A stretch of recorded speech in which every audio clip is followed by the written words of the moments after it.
제발 살려주세요. 산속 절벽 끝에서 70이 넘은 노인이 두 손으로 바위를 붙잡은 채 간신히 매달려 있었습니다. 노인의 절규를 들은 영자는 그 자리에 얼어붙었습니다.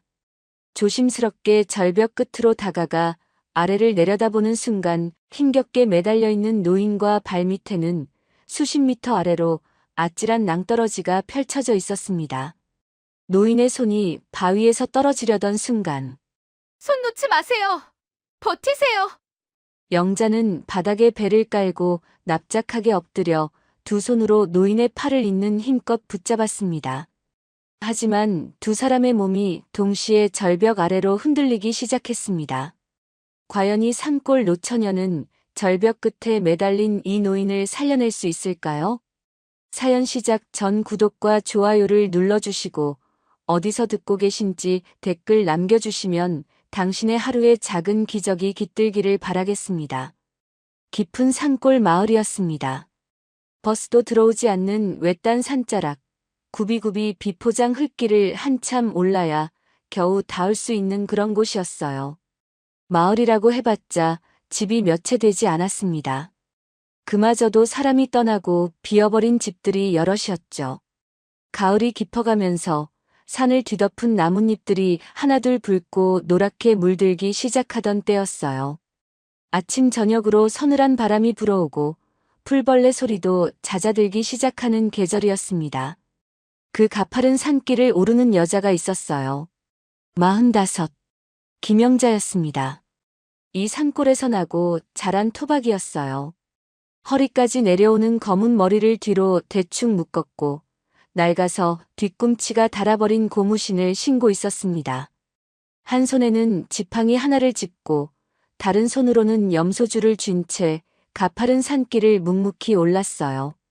시집 한 번 가지 못한 채 나이를 먹어버렸지만 영자는 그 사실을 딱히 서럽게 여기지 않았습니다. 눈이 점점 나빠지는 어머니 곁에 있어야 한다는 마음 하나로 버텨온 세월이었으니까요. 염소 3마리를 몰며 산길을 오르는 것이 매일 반복되는 일이었어요. 풀이 많은 곳에서 실컷 뜯어먹게 해주고 해지기 전에 내려오는 것, 그게 전부였습니다. 별것 아닌 것 같아도 이 염소들이 영자와 어머니의 소중한 생계였어요. 염소 젖을 팔고 가끔 새끼를 팔아서 생활비를 보태는 것이 이 두 모녀의 살림이었습니다. 그날도 영자는 여느 때처럼 산길을 오르고 있었어요. 발밑에는 낙엽이 두껍게 쌓여 있었습니다. 한 발 한 발 내디딜 때마다 바스락바스락 소리가 났어요. 바람이 불자 나뭇잎들이 우수수 떨어지며 영자의 어깨 위로 내려앉았습니다. 산새 한 마리가 머리 위 나뭇가지에서 짧게 울더니 날아가 버렸어요. 그런데 문제가 생겼습니다. 염소 3마리 중 막내 녀석이 갑자기 줄을 끊고 숲 안으로 달아나 버렸어요. 눈 깜짝할 사이였습니다. 영자가 잠깐 발밑에 돌을 피하려고 시선을 내리깐 그 짧은 순간에 녀석이 줄을 획 잡아당기더니 숲속으로 튀어버렸죠. 3마리 중 가장 작고 가장 발이 빠른 놈이었습니다. 평소에도 틈만 나면 달아나는 버릇이 있었어요. 한번 달아나면 어디로 숨었는지 찾기가 여간 까다로운 게 아니었습니다. 야, 거기서. 이 녀석이 또. 영자는 지팡이를 치켜들고 뒤를 쫓기 시작했어요. 나뭇가지를 헤치며 숲 안으로 들어갔습니다. 발밑은 돌부리가 많고 낙엽이 두껍게 쌓여 미끄러웠어요. 오르막 경사도 제법 가팔랐습니다. 숨이 금세 턱까지 차올랐지만 멈출 수가 없었어요. 저 녀석을 오늘 밤 안에 찾지 못하면 산짐승한테 어떻게 될지 몰랐으니까요. 한참을 헤매며 걸었습니다. 그런데 염소는 보이지 않았어요. 발자국도 없었고 울음소리도 들리지 않았습니다. 어느새 해가 산 너머로 뉘엿뉘엿 기울고 있었어요. 나무 사이로 들어오던 햇살이 점점 가늘어지더니 어느 순간 주변이 어스름하게 변해갔습니다. 발밑에 돌과 뿌리가 제대로 보이지 않기 시작했어요. 바람도 아까보다 차가워졌습니다. 영자의 마음이 조금씩 조여들기 시작했어요. 오늘도 이놈 때문에 어머니 혼자 두고 이게 뭐야. 혼잣말이 절로 나왔습니다.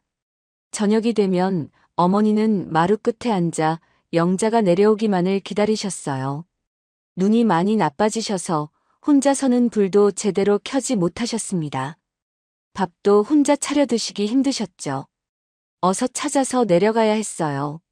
영자는 사방을 두리번거리며 걸음을 재촉했습니다. 나뭇잎 스치는 소리, 바람 소리, 멀리서 우는 새 소리만 들렸어요. 염소 울음소리는 어디에도 없었습니다. 그때였어요. 바람결에 무언가가 실려왔습니다. 처음에는 그냥 지나쳤어요. 산속에서는 별의별 소리가 다 들리니까요. 바람이 나무를 흔드는 소리도 있고, 짐승이 풀을 헤치는 소리도 있고, 그냥 귀가 만들어낸 소리도 있었습니다. 영자는 발을 멈추고 귀를 기울였어요. 아무 소리도 들리지 않았습니다. 바람만 지나갔어요. 헛들은 건가 싶어서 다시 발을 때려던 순간이었습니다. 이번에는 또렷하게 들렸어요. 살려줘. 온몸이 그 자리에서 굳어버렸습니다. 등골이 서늘해졌어요. 짐승 소리가 아니었어요. 바람 소리는 더더욱 아니었습니다.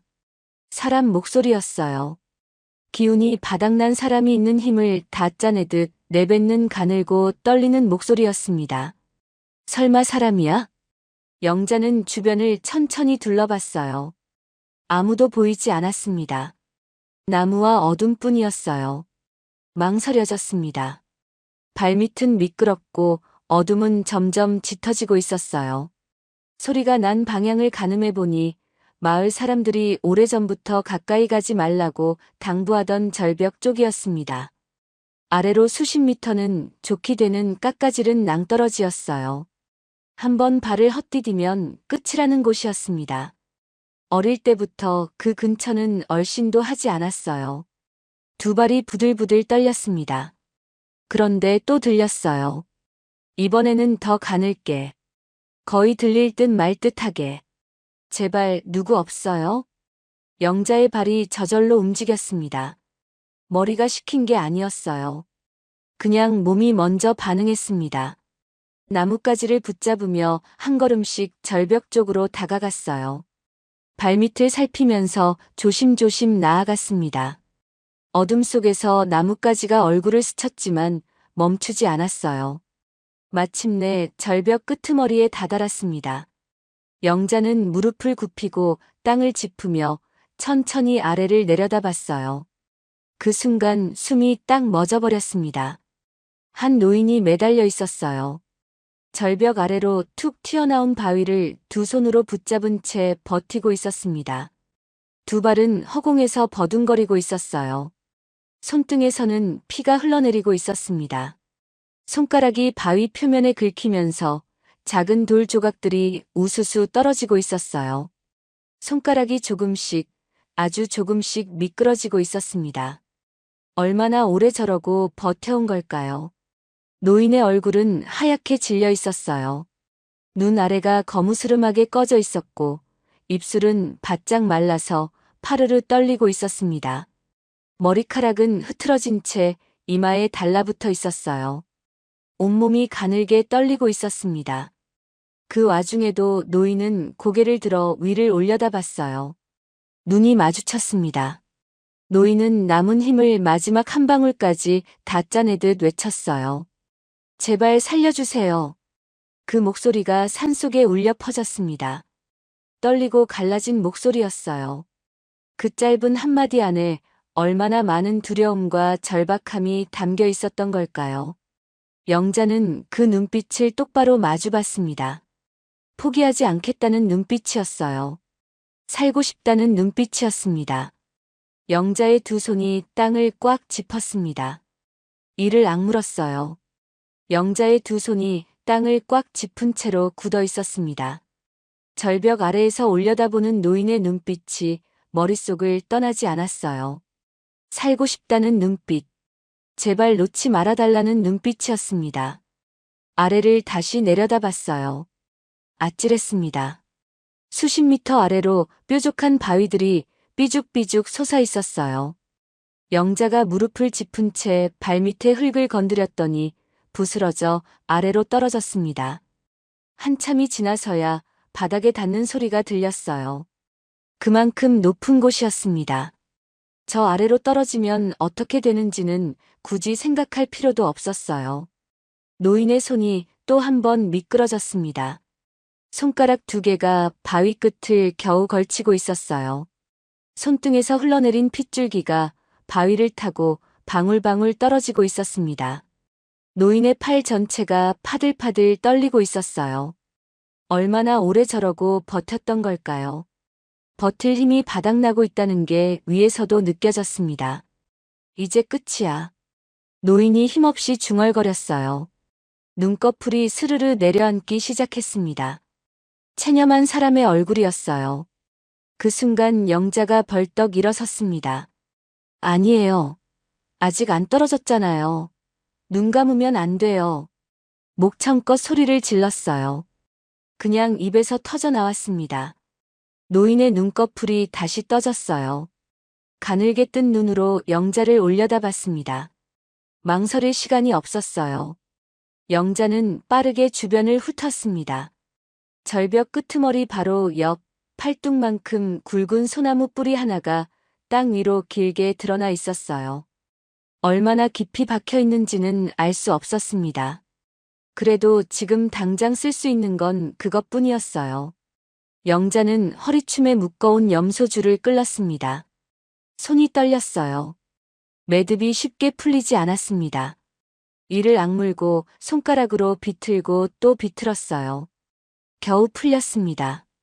줄을 소나무 뿌리에 2번, 3번 단단히 감았어요. 온 힘을 다해 잡아당겨봤습니다. 뿌리가 꿈쩍도 하지 않았어요. 버텨줄 것 같았습니다. 이번에는 줄의 나머지 끝을 자신의 허리에 둘렀어요. 배꼽 아래쪽을 단단히 감고 매듭을 잇는 힘껏 조였습니다. 허리를 파고들 만큼 꽉 묶었어요. 줄을 잡아당겨 흔들림이 없는지 확인했습니다. 이것이 자신의 목숨줄이었으니까요. 숨을 한 번 깊이 들이쉬었습니다. 영자는 절벽 끄트머리에 바짝 다가 앉았어요. 2 다리를 절벽 아래로 내리지 않았습니다. 대신 땅바닥에 배를 깔고 납작하게 엎드렸어요. 발끝으로 절벽 윗땅을 힘껏 눌러 몸이 미끄러지지 않게 고정시켰습니다. 허리에 감긴 줄이 팽팽하게 당겨졌어요. 소나무 뿌리가 버텨주고 있었습니다. 영자는 그 상태에서 상체를 절벽 아래로 최대한 내밀었어요. 2 팔을 쭉 뻗으며 몸을 앞으로 밀었습니다. 노인과의 거리가 생각보다 멀었어요. 손끝이 닿을 듯 말 듯 했습니다. 영자는 턱이 절벽 끝 바위에 닿을 만큼 몸을 더 내밀었어요. 줄이 허리를 더 깊이 파고들었습니다. 배가 바위 모서리에 쓸렸어요. 따갑고 아팠지만 멈출 수가 없었습니다. 손끝이 노인의 팔에 닿았어요. 영자는 2 손으로 노인의 팔뚝을 잇는 힘껏 움켜쥐었습니다. 그 순간 노인의 온몸 무게가 고스란히 2 팔로 쏟아졌어요. 어깨가 빠질 것 같았습니다. 온몸이 절벽 아래로 끌려 내려가는 느낌이었어요. 허리에 감긴 줄이 팽팽하게 버텨주지 않았다면 같이 떨어질 뻔했습니다. 손 놓지 마세요. 제가 잡았어요. 버티세요. 영자가 이를 악물고 소리쳤어요. 노인은 대답하지 못했습니다. 눈만 가늘게 뜨고 영자를 올려다봤어요. 당겨야 했습니다. 영자는 엎드린 채로 2 팔꿈치를 땅에 짚었어요. 그리고 발끝으로 땅을 힘껏 밀어내며 상체를 뒤로 당기기 시작했습니다. 배를 땅바닥에 끌며 뒤로 밀렸어요. 그 움직임이 2 팔로 전해지며 노인의 몸이 위로 당겨졌습니다. 어금니가 삐걱거렸어요. 팔이 끊어질 것 같았습니다. 어깨가 타는 것 같았어요. 목덜미에 핏줄이 솟았습니다. 숨이 목까지 차올랐어요. 한 번 당기고 버티고 또 당겼습니다. 쉬지 않았어요. 당길 때마다 온몸의 근육이 비명을 질렀습니다. 땀이 이마에서 턱을 타고 뚝뚝 떨어졌어요. 손바닥이 땀으로 미끄러웠지만 손을 놓을 수 없었습니다. 절대로 놓을 수 없었어요. 노인도 마지막 남은 힘을 쥐어짜듯 발을 바위에 갖다 댔습니다. 발끝으로 바위를 밀어 몸이 올라가도록 도우려는 것이었어요. 힘이 거의 없어 보였지만 그 작은 움직임이 보탬이 됐습니다. 조금씩, 아주 조금씩 노인의 몸이 위로 올라오고 있었어요. 영자는 숨을 헐떡이면서도 멈추지 않았습니다. 뒤로 계속 당겼어요. 배가 바위에 쓸려 따갑고 허리는 줄에 짓눌려 얼얼했습니다. 그래도 손을 놓지 않았어요. 두 팔에 온 정신을 다 쏟아냈습니다. 노인의 가슴이 절벽 위로 넘어왔어요. 거의 다 왔습니다. 영자는 이를 더 세게 악물었어요. 마지막 힘을 끌어모아 한 번 더 세게 당겼습니다. 온몸이 뒤로 밀리며 노인의 허리가 절벽 위로 올라왔어요. 노인의 두 다리가 허공을 벗어나 절벽 위 땅바닥을 쿵 하고 밟았습니다. 그대로 두 사람이 땅바닥에 쓰러졌어요. 한동안 아무 소리도 없었습니다. 바람 소리만 귓가를 스쳤어요. 영자는 땅바닥에 엎어진 채 숨을 몰아쉬었습니다. 가슴이 터질 것 같았어요. 손바닥이 불에 댄 것처럼 쓰라렸습니다. 어깨는 욱신거렸고 배는 바위에 쓸려 따가웠어요. 허리에 감긴 줄을 손으로 더듬어 간신히 풀어냈습니다. 줄이 닿았던 자리가 빨갛게 부어 있었어요. 몸을 겨우 뒤집어 하늘을 바라봤습니다. 하늘은 이미 어두워지고 있었어요. 별 하나가 희미하게 떠오르고 있었습니다. 옆을 봤어요. 노인이 땅바닥에 쓰러진 채 눈을 감고 있었습니다. 가슴이 가늘게 오르내리고 있었어요. 입술이 파르르 떨렸습니다. 손등의 피는 굳어가고 있었어요. 숨을 쉬고 있었습니다. 살아 있었어요. 한참 뒤 영자는 팔꿈치를 짚고 몸을 일으켜 노인을 내려다봤습니다. 흰 머리카락이 흙투성이가 된 채 이마에 달라붙어 있었어요. 주름이 깊게 파인 얼굴은 흙빛이 되어 있었습니다. 찢어진 옷소매 사이로 긁힌 상처들이 보였어요. 곱게 차려입었던 흔적이 남아있는 옷이었는데 이제는 너덜너덜해져 있었습니다. 그런데 찢어진 옷소매 아래 노인의 손목에 뭔가 반짝이는 게 눈에 들어왔어요. 흙이 묻고 긁혔지만 한눈에 봐도 예사 물건이 아니었습니다. 영자가 평생 차본 적도 본 적도 없는 시계였어요. 이 산골 절벽과는 도무지 어울리지 않는 물건이었습니다. 손마디는 굵고 거칠었는데 그 시계만큼은 전혀 달랐어요. 영자는 미간을 찌푸리며 나지막이 중얼거렸습니다. 대체 이 어른은 누구이고 어쩌다가 이 절벽에 매달리게 된 걸까요? 서둘러야 했습니다. 노인을 이대로 절벽 위에 두었다가는 밤사이 어떻게 될지 몰랐어요. 산 위로 어둠이 완전히 내려앉고 있었고 바람은 점점 차가워지고 있었습니다. 체온이 떨어지면 안 됐어요. 지금 당장 내려가야 했습니다. 영자는 노인의 상태를 빠르게 살폈어요. 눈은 감겨 있었지만 가슴은 가늘게 오르내리고 있었습니다. 손등의 상처에서는 피가 굳어가고 있었어요. 얼굴빛은 잿빛이었고 입술은 바짝 말라 있었습니다. 다리에 힘이 남아있을 것 같지 않았어요. 혼자 걷는 건 무리였습니다. 업어야 했어요. 영자는 노인 옆에 등을 돌리고 바닥에 쪼그려 앉았습니다. 노인의 팔을 자신의 목에 조심스럽게 걸쳤어요. 그런 다음 천천히 무릎을 펴며 일어섰습니다. 노인의 몸무게가 고스란히 등으로 쏟아졌어요. 생각보다 훨씬 무거웠습니다. 영자는 이를 악물었어요. 두 발을 땅에 단단히 고정시키고 숨을 한 번 깊이 들이쉬었습니다. 한 걸음. 그냥 한 걸음씩만 가면 됐어요. 걸음을 뗐습니다. 내려가는 길은 올라올 때보다 훨씬 위험했어요. 낙엽이 두껍게 쌓인 바닥은 미끄러웠고 돌부리가 곳곳에 튀어나와 있었습니다. 어둠이 짙어지면서 발밑이 제대로 보이지 않았어요. 한 발 한 발 내디딜 때마다 발끝으로 바닥을 더듬어야 했습니다. 등에 사람을 업은 채로 이 산길을 내려가는 것은 영자에게도 보통 일이 아니었어요. 한 손으로는 나뭇가지를 잡고 한 손으로는 노인의 팔을 붙든 채 천천히 발을 옮겼습니다. 노인은 등에서 축 늘어진 채 가늘게 신음을 냈어요. 그 희미한 소리가 오히려 영자에게 힘이 됐습니다. 살아있다는 신호였으니까요. 한참을 내려오다 갑자기 발밑에 낙엽이 미끄러졌습니다. 영자의 몸이 옆으로 크게 휘청했어요. 순간적으로 옆 소나무 줄기를 잡았습니다. 손바닥이 껍질에 긁혀 따가웠지만 넘어지지는 않았어요.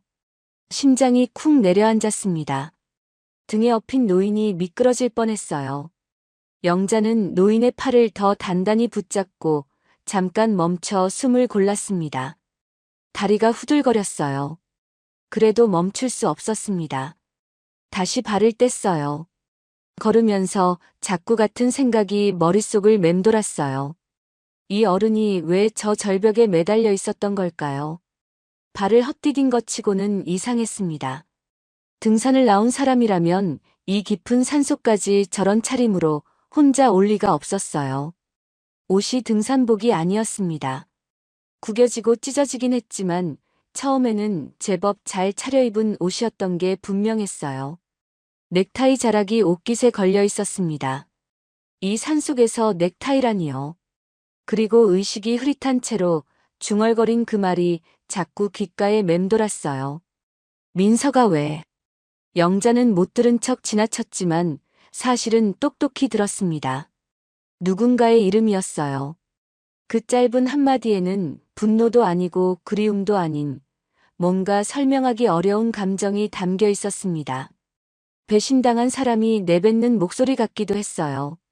가장 믿었던 사람한테 등을 찔린 사람의 목소리 같기도 했습니다. 하지만 지금은 그걸 생각할 때가 아니었어요. 일단 내려가야 했습니다. 한참을 더 내려오니 저 멀리 희미한 불빛이 보이기 시작했어요. 영자의 집이었습니다. 낡은 흙집 처마 아래 달린 작은 전등 하나가 어둠 속에서 노랗게 빛나고 있었어요. 그 불빛을 보는 순간 영자의 두 눈에 눈물이 차올랐습니다.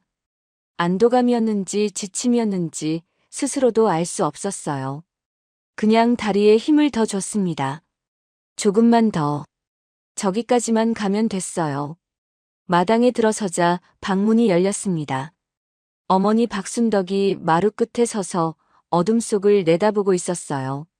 눈이 많이 나빠진 탓에 잘 보이지 않는 듯 눈을 가늘게 뜨고 있었습니다. 그러다 영자의 등에 뭔가 엎여 있다는 걸 알아챘어요. 순덕이 마루에서 내려와 종종 걸음으로 달려왔습니다. 영자야, 이게 무슨 일이야? 그 사람 누구냐? 영자는 가쁜 숨을 몰아쉬며 짧게 대답했어요. 나중에 말씀드릴게요.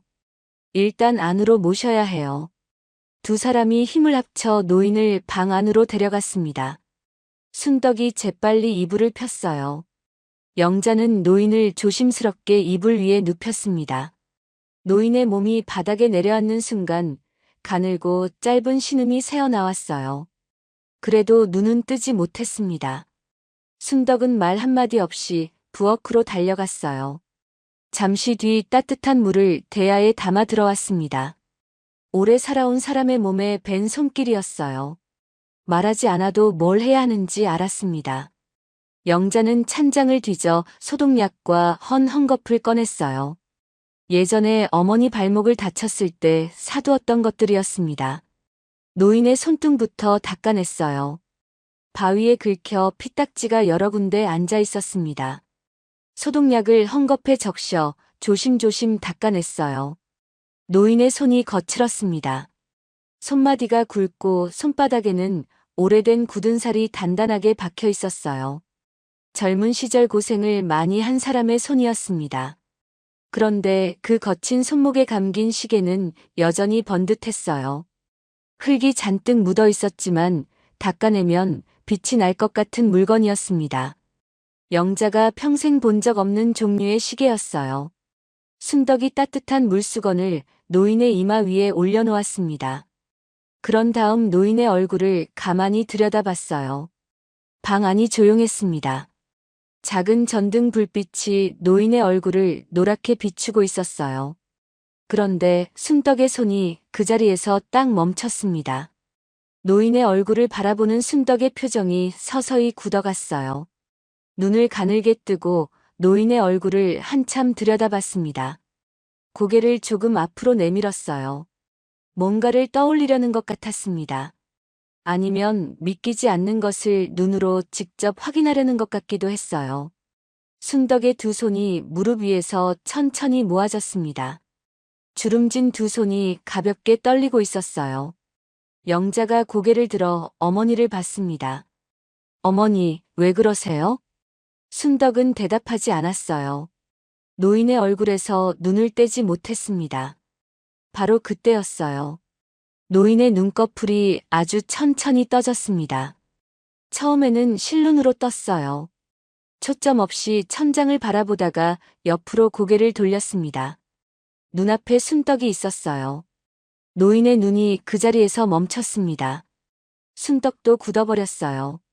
방 안에 깊은 침묵이 내려앉았습니다. 두 사람은 서로를 바라봤어요. 아무 말도 없었습니다. 그런데 그 침묵이 이상했어요. 처음 만난 사람들 사이의 침묵이 아니었습니다. 오래전 어딘가에서 헤어졌던 사람을 수십 년 만에 다시 마주한 것 같은 그런 눈빛이었어요. 놀라움과 믿기지 않음이 뒤섞인 눈빛이었습니다. 영자는 두 사람을 번갈아 바라봤어요. 방 안 공기가 가만히 떨리는 것 같았습니다. 방 안에 깊은 침묵이 내려앉아 있었습니다. 작은 전등 불빛이 세 사람의 얼굴을 노랗게 비추고 있었어요. 노인과 순덕은 서로를 바라본 채 굳어 있었고, 영자는 그 사이에 앉아 숨을 죽이고 있었습니다. 창밖에서는 밤바람이 낮게 울고 있었어요. 그 소리 말고는 아무것도 들리지 않았습니다. 먼저 입을 연 것은 노인이었어요. 이불 위에 반쯤 기댄 채로 가늘고 떨리는 목소리를 겨우 짜냈습니다. 혹시 해장국집 하던 분 맞습니까? 순덕이 깜짝 놀라며 고개를 갸웃했어요. 해장국집. 그 단어가 어디선가 들려온 것 같으면서도 선뜻 연결이 되지 않는 표정이었습니다. 눈을 가늘게 뜨고 노인의 얼굴을 다시 바라봤어요. 노인은 힘겹게 숨을 고르며 말을 이었습니다. 30년 전 공사장 근처에서. 그 말이 끝나기도 전에 순덕의 얼굴이 서서히 굳어갔어요. 눈빛이 달라졌습니다. 아까까지만 해도 낯선 노인을 걱정하는 눈빛이었는데 지금은 전혀 달랐어요. 기억의 어딘가를 더듬어 들어가는 눈빛이었습니다. 뭔가를 찾으려는 듯 아니면 찾아진 것이 믿기지 않는 듯한 표정이었어요. 방 안의 공기가 달라졌습니다. 영자는 두 사람을 번갈아 봤어요. 어머니의 표정이 심상치 않았습니다. 영자가 조심스럽게 물었어요. 두 분이 아는 사이예요? 아무도 대답하지 않았습니다. 순덕은 여전히 노인의 얼굴을 바라보고 있었어요. 노인도 순덕에게서 눈을 떼지 않았습니다. 순덕은 한동안 말을 잇지 못했어요. 천천히 두 손을 무릎 위에 가지런히 모았습니다. 그리고 눈을 내리깔았어요. 주름진 두 손이 가볍게 떨리고 있었습니다. 무언가를 억누르는 것 같기도 하고 무언가를 정리하는 것 같기도 했어요. 영자는 눈치를 챘습니다. 두 사람 사이에 자신이 없어야 할 것 같은 느낌이 들었어요. 조용히 자리에서 일어서려던 순간이었습니다. 순덕이 낮게 말했어요. 영자야, 있어라. 영자는 그 자리에 다시 앉았습니다. 어머니의 목소리가 평소와 달랐어요. 조용하지만 무게가 실린 목소리였습니다. 영자는 무릎 위에 손을 얹고 가만히 기다렸어요. 노인이 천천히 입을 열었습니다. 과거 이야기를 꺼내기 시작했어요. 기억을 더듬어 올리는 것처럼 천천히 조심스럽게 말을 이어갔습니다. 그런데 그 이야기를 시작하기 전에 노인이 먼저 자신의 이름을 밝혔어요. 제 이름은 강태훈입니다. 영자는 그 이름을 듣는 순간 미간이 살짝 좁혀졌어요. 강태훈. 어디선가 들어본 이름이었습니다. 텔레비전에서였는지 라디오에서였는지 이 산골까지도 가끔 흘러들어오는 이름이었어요. 그런데 정확히 어디서 들었는지 금방 떠오르지 않았습니다. 영자는 고개를 살짝 갸웃하며 노인의 얼굴을 다시 바라봤어요. 순덕은 눈을 내리깐 채 미동도 없었습니다. 강태우는 말을 이어갔어요. 목소리가 낮고 조용했습니다. 힘이 없어서 가늘었지만 한마디 한마디가 또렷했어요. 비가 오던 저녁이었어요. 저는 그날 어느 가게 처마 앞에 쓰러져 있었습니다. 사흘을 굶었고 가진 것도 없었어요. 사업이 완전히 망했고 믿었던 사람한테 전 재산을 날린 뒤였습니다. 그냥 그 자리에서 모든 걸 끝내버리고 싶었어요. 영자의 손이 무릎 위에서 천천히 오므라들었습니다. 그때 누군가가 저를 부축해 가게 안으로 데려갔어요. 아무 말도 없이요. 뜨끈한 해장국 한 그릇을 제 앞에 놓아줬습니다. 국물 냄새를 맡는 순간 눈물이 났어요. 배가 고파서가 아니었습니다. 세상에 버려진 것 같았던 그날, 처음으로 누군가가 나를 사람으로 대해주는 것 같아서였어요. 저는 그 자리에서 엉엉 울었습니다. 다 큰 어른 남자가 국밥 한 그릇 앞에서 어린애처럼 울었어요. 방 안이 고요했습니다. 영자도 숨을 죽인 채 듣고 있었어요. 그것만으로도 충분하고도 남았는데 그분은 거기서 그치지 않으셨습니다. 목에 걸고 계시던 금목걸이를 풀어서 제 손에 쥐어주셨어요. 젊은 사람이 이렇게 끝내면 안 된다고. 이거라도 팔아서 다시 시작해보라고 하셨죠. 순덕의 어깨가 아주 미세하게 떨렸습니다. 눈은 여전히 내리깔고 있었어요. 강태우는 잠시 말을 멈췄습니다. 천장을 바라보다가 다시 순덕에게로 시선을 내렸어요. 눈가가 붉어져 있었습니다. 그 금목걸이를 팔아서 다시 시작했어요. 공사장 자빌부터 시작해서 조금씩 키웠습니다. 몇 년이 지나 작은 건설회사를 세웠어요. 그게 지금의 태운건설이 됐죠. 영자의 눈이 커졌어요. 태운건설. 그제야 그 이름이 어디서 들었던 건지 떠올랐습니다. 방송에서 몇 번씩 나오던 대기업 이름이었어요. 전국에 모르는 사람이 없는 그 회사였습니다. 영자는 자신도 모르게 노인의 얼굴을 다시 바라봤어요. 이 낡은 흙집방 안에 누운 이 노인이 그 회사의 회장이라는 게 쉽게 실감이 나지 않았습니다. 강태우는 계속 말을 이어갔어요. 회사 이름에 제 이름을 붙인 건 그분을 잊지 않겠다는 다짐이었습니다. 반드시 찾아서 은혜를 갚겠다고 수없이 마음속으로 되뇌었어요. 그런데 끝내 찾지 못했습니다. 해장국집도 없어져 있었고 아무 흔적도 남아있지 않았어요. 성함도 몰랐고 어디 사시는지도 몰랐으니까요. 그렇게 30년이 흘렀습니다. 강태훈의 눈에서 눈물 한 줄기가 흘러내렸어요. 닦지 않았습니다. 그냥 그대로 흘렀어요. 그런데 오늘 이 자리에서 다시 뵙게 될 줄은 꿈에도 몰랐습니다. 방 안이 오래 조용했어요. 순덕이 천천히 고개를 들었습니다. 두 눈이 빨갛게 물들어 있었어요. 주름진 눈가에 눈물이 가득 맺혀 있었습니다. 순덕은 강태훈의 얼굴을 오래 바라봤어요. 30년의 세월이 내려앉은 그 얼굴 어딘가에 비 오던 저녁.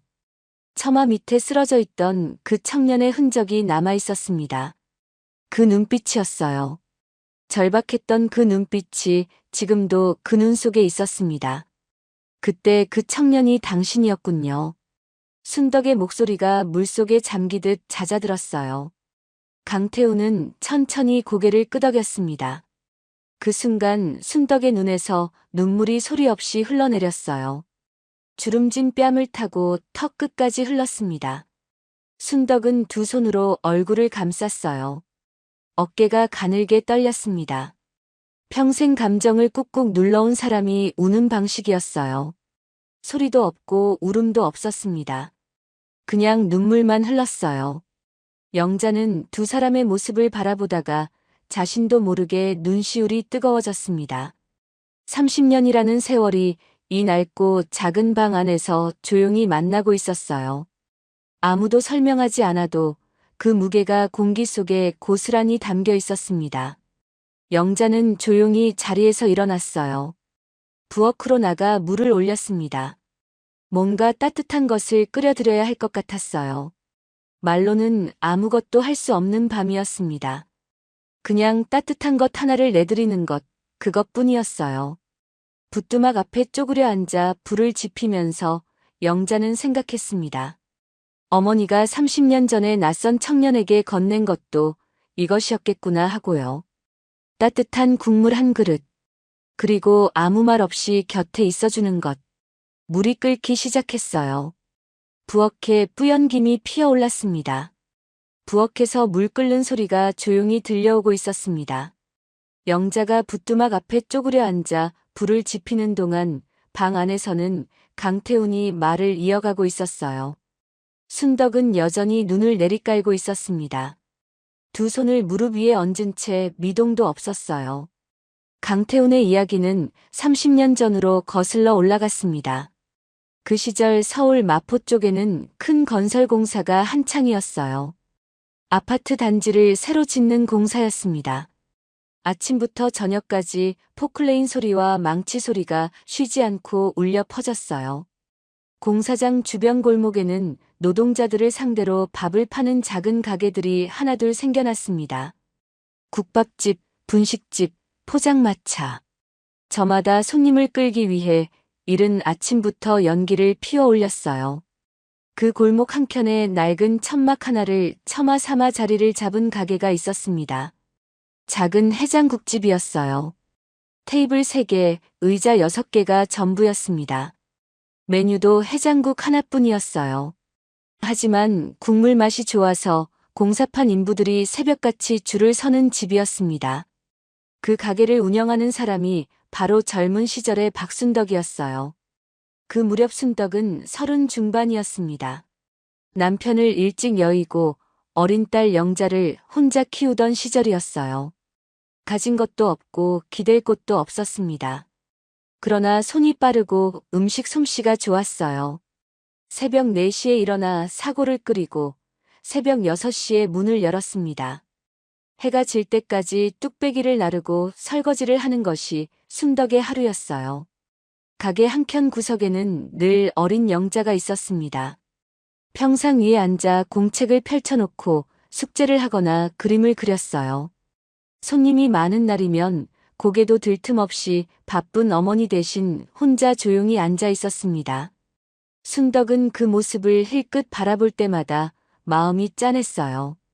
저 나이에 저러고 있으면 안 되는데 하면서도 어쩔 수 없었습니다.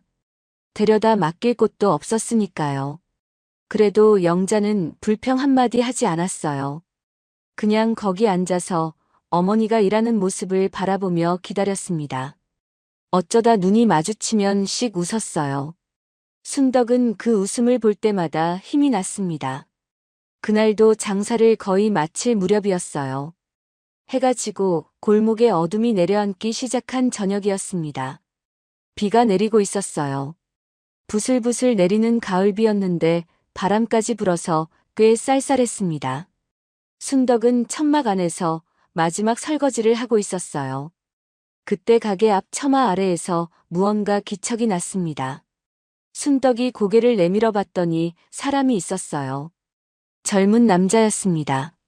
처마 아래 웅크리고 앉아 있었는데 비를 맞아 온몸이 흠뻑 젖어 있었어요. 고개를 깊이 숙인 채 움직이지 않았습니다. 처음에는 술에 취한 사람인가 싶었어요. 순덕이 가까이 다가갔습니다. 그런데 아니었어요. 술 냄새가 나지 않았습니다.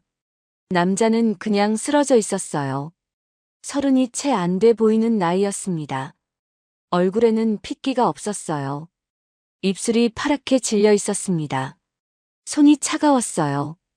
비에 젖은 옷이 몸에 달라붙어 있었는데 그 밑으로 갈비뼈가 보일 만큼 말라 있었습니다. 순덕은 망설이지 않았어요. 남자의 팔을 잡아 부축했습니다. 남자는 제대로 걷지 못했어요. 다리에 힘이 없었습니다. 순덕이 허리를 감싸 안다시피 해서 가게 안으로 데려왔어요. 평상 위에 앉히자 남자의 몸이 앞으로 꺾일 뻔했습니다. 순덕이 얼른 붙잡았어요. 가게 구석에 앉아있던 어린 영자가 눈을 동그랗게 뜨고 바라봤습니다. 낯선 어른이 갑자기 들어왔으니까요. 호기심 가득한 눈으로 빤히 쳐다봤어요. 순덕이 영자 쪽을 보며 낮게 말했습니다. 저쪽에 앉아있어. 영자는 순덕의 눈빛을 읽고 고개를 끄덕였어요. 구석 평상으로 자리를 옮겼습니다. 하지만 눈은 여전히 그 남자에게 가 있었어요. 순덕은 아무 말 없이 부뚜막으로 갔습니다. 아침부터 끓여온 사골 육수가 아직 따뜻하게 남아 있었어요. 뚝배기에 국물을 가득 담고 밥을 말았습니다. 깍두기 한 접시를 옆에 놓고 남자 앞에 내려놓았어요. 남자는 처음에 고개를 들지 않았습니다. 두 손을 무릎 위에 올린 채 고개를 숙이고 있었어요. 어깨가 축 처져 있었습니다. 뚝배기에서 모락모락 올라오는 김이 남자의 차가운 얼굴을 감쌌어요. 구수하고 뜨끈한 냄새가 퍼졌습니다. 그 온기에 남자가 천천히 고개를 들었어요. 그리고 입을 열었습니다. 목소리가 바람 빠진 것처럼 떨렸어요. 다 망했습니다. 아무것도 없어요. 아무것도. 말이 끝나기도 전에 눈물이 쏟아졌어요. 소리도 없이 흘렀습니다. 젊은 남자가 두 손으로 얼굴을 감싸고 어깨를 들썩였어요. 오래 참아온 것이 한꺼번에 터지는 것 같았습니다. 순덕은 아무 말도 하지 않았어요. 등을 두드리지도 않았습니다. 그냥 옆에 앉았어요. 그것뿐이었습니다. 한참이 지났어요. 남자가 겨우 울음을 멈추고 숟가락을 들었습니다. 손이 떨렸어요. 두 손으로 숟가락을 쥐고 국물을 한 모금 떴습니다. 뜨거운 국물이 목으로 넘어가는 순간 남자의 눈에서 눈물이 또 한 번 흘렀어요. 이번에는 다른 눈물이었습니다. 국물을 다 먹을 때까지 말이 없었어요. 순덕은 말없이 국물을 한 번 더 채워줬습니다. 뚝배기를 가져다가 국자로 가득 떠넣었어요. 그것도 아무 말 없이요. 남자가 뚝배기를 다 비웠습니다. 깍두기도 몇 점 집었어요. 그제야 얼굴에 조금 혈색이 돌기 시작했습니다. 순덕이 자리에서 일어섰어요. 그리고 앞치마 안쪽 주머니에서 뭔가를 꺼냈습니다. 가늘고 노란 금목걸이였어요. 오래된 물건이었습니다. 결혼할 때 받은 것이었어요. 남편이 세상을 떠난 뒤로 순덕이 늘 몸에 지니고 다니던 것이었습니다.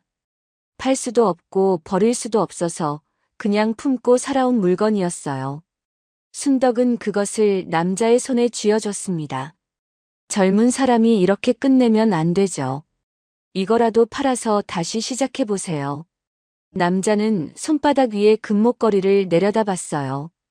오래 내려다봤습니다. 가는 금줄이 손바닥 위에서 빛났어요. 고개를 들어 순덕을 바라봤습니다. 말을 하려는 듯 입술이 움직였어요. 하지만 아무 말도 나오지 않았습니다. 눈물이 또 흘렀어요. 순덕은 그냥 돌아서서 설거지를 시작했습니다. 더 이상 바라보지 않았어요. 남자가 민망하지 않도록요. 남자는 한참을 그 자리에 앉아 있었습니다. 금목걸이를 손에 꼭 쥔 채로요. 순덕은 설거지를 하면서도 옆에 있다는 것을 느끼게 해줬어요. 자리를 피하지 않았습니다. 그냥 거기 있었어요. 그것이 전부였습니다. 지금 이 방 안에서 강태우는 말을 잇지 못했어요. 눈을 감고 있었습니다. 눈가가 붉게 물들어 있었어요. 목젖이 천천히 움직였다가 멈췄습니다. 말이 나오지 않았어요. 너무 오래 묻어온 기억이라 꺼내는 것만으로도 벅찬 것 같았습니다. 순덕도 눈가가 붉어져 있었어요. 고개를 숙인 채 두 손을 무릎 위에 모으고 있었습니다. 주름진 손등 위로 눈물 한 방울이 소리 없이 떨어졌어요. 부엌에서 물 끓는 소리가 보글보글 들려왔습니다. 영자는 부뚜막 앞에 앉은 채 아무 말도 하지 않았어요. 불빛이 영자의 얼굴을 노랗게 비추고 있었습니다. 눈시울이 젖어 있었어요. 방 안에 한동안 말이 없었습니다. 강태우는 눈을 감은 채 숨을 고르고 있었어요. 순덕은 눈가를 훔치고 나서 두 손을 무릎 위에 가지런히 얹었습니다. 영자는 부엌에서 보리차를 끓여 조용히 들여왔어요. 따뜻한 잔 하나를 강태훈 옆에 놓고 물러섰습니다. 아무도 말을 재촉하지 않았어요. 이 이야기가 어디로 이어지는지 모두 기다리고 있었습니다. 잠시 뒤 강태훈이 다시 입을 열었어요. 목소리가 낮고 조용했습니다. 그날 밤 그 골목을 떠나면서 강태훈은 손바닥에 금목걸이를 꼭 쥐었어요. 빗속을 걸으면서 자꾸 뒤를 돌아봤습니다. 가게 불빛이 어둠 속에서 노랗게 빛나고 있었어요. 골목 끝까지 걸어가면서도 그 불빛이 눈에서 지워지지 않았습니다. 발이 무거웠어요. 하지만 이번에는 절망 때문이 아니었습니다. 뭔가를 짊어진 사람의 무게였어요. 이튿날 아침 강태우는 금목걸이를 팔았습니다. 금가게 주인이 저울에 달아보더니 큰 돈은 아니라고 했어요. 하지만 그 돈이 손에 쥐어지는 순간 이상한 힘이 솟았습니다. 이 돈으로 끝을 내면 안 된다는 생각이 들었어요. 이 돈으로 다시 시작해야 한다는 생각이요. 그것은 그냥 돈이 아니었습니다. 아무 조건 없이 건네준 마음이었어요. 그 마음을 함부로 쓸 수 없었습니다. 강태우는 공사판으로 갔어요. 가장 낮은 자리부터 시작했습니다. 인부들 밥을 나르고 흙을 치우고 자재를 옮겼어요. 허리가 끊어질 것 같은 날도 있었고 손바닥에 물집이 잡혀 피가 나는 날도 있었습니다. 그래도 멈추지 않았어요. 새벽에 제일 먼저 나와 밤에 제일 늦게 들어갔습니다. 밥값을 아끼려고 공사장 한켠에서 라면을 끓여 먹는 날이 더 많았어요. 겨울에는 손이 트고 발이 시렸습니다. 여름에는 땡볕 아래서 쓰러질 것 같은 날도 있었어요. 하지만 한 번도 그만두고 싶다는 생각이 들지 않았습니다. 비가 오는 날이면 자꾸 그 저녁이 떠올랐어요. 처마 아래에서 웅크리고 있던 자신의 모습이요. 그리고 아무 말 없이 국물을 채워주던 그 손이 생각났습니다. 그 생각이 날 때마다 다시 일어섰어요. 그렇게 1년이 지나고 2년이 지났습니다. 돈이 조금씩 모였어요. 강태우는 그 돈으로 낡은 트럭 한 대를 샀습니다. 자재를 실어 나르는 일을 직접 시작했어요. 남들이 꺼리는 야간 작업도 마다하지 않았습니다. 거래처가 하나둘 늘었어요. 신용이 쌓이기 시작했습니다. 사람들이 강태훈을 믿기 시작했어요. 몇 년이 더 지나서 강태훈은 작은 건설회사를 세웠습니다. 직원이 5명뿐인 회사였어요. 사무실은 반 지하였습니다. 창문으로는 지나가는 사람들의 발목만 보였어요. 그래도 그 사무실 문에 간판을 다는 날 손이 떨렸습니다. 사다리에 올라가 나사를 조이면서 간판 글씨를 오래 바라봤어요. 회사 이름을 짓던 날 강태훈은 오래 고민했습니다. 여러 이름을 써보고 지우고 또 써보았어요. 그런데 자꾸 한 장면이 떠올랐습니다. 비 오는 저녁 마포 골목 안의 작은 가게, 그 처마 아래 걸려있던 낡은 나무 간판이었어요. 삐뚤빼뚤하게 쓰인 가게 이름이 눈에 선했습니다. 그날 그 불빛이 없었다면 자신도 없었을 거라는 생각이 들었어요. 그래서 자신의 이름을 회사에 붙였습니다. 태운건설이었어요. 자만이 아니었습니다. 다짐이었어요. 이 이름을 달고 다니는 한 그날의 일을 잊지 않겠다는 다짐이었습니다. 반드시 그 여인을 찾아서 은혜를 갚겠다는 다짐이었어요. 그 뒤로 회사는 조금씩 커졌습니다. 작은 공사에서 중간 공사로, 중간 공사에서 큰 공사로 넓혀갔어요. 직원 5명이 50명이 됐고 50명이 500명이 됐습니다. 강태우는 결국 전국 누구나 아는 대기업의 회장이 됐어요. 하지만 그 모든 시간 동안 한 번도 잊은 적이 없었습니다. 그날의 비냄새, 처마 아래 차가운 바닥, 뚝배기에서 올라오던 구수한 국물 냄새, 그리고 아무 말 없이 옆에 앉아 있어주던 그 여인의 모습이 늘 마음 깊은 곳에 남아 있었어요. 회장이 된 뒤에도 그 골목을 찾아갔습니다. 사람을 시켜 수소문도 해봤어요. 하지만 해장국집은 이미 없어져 있었습니다. 주변 사람들도 아무도 몰랐어요. 성함도 몰랐고 어디 사시는지도 몰랐습니다. 아무 흔적도 남아있지 않았어요. 그렇게 10년이 지나고 20년이 지나고 30년이 흘렀습니다. 강태우는 거기서 말을 멈췄어요.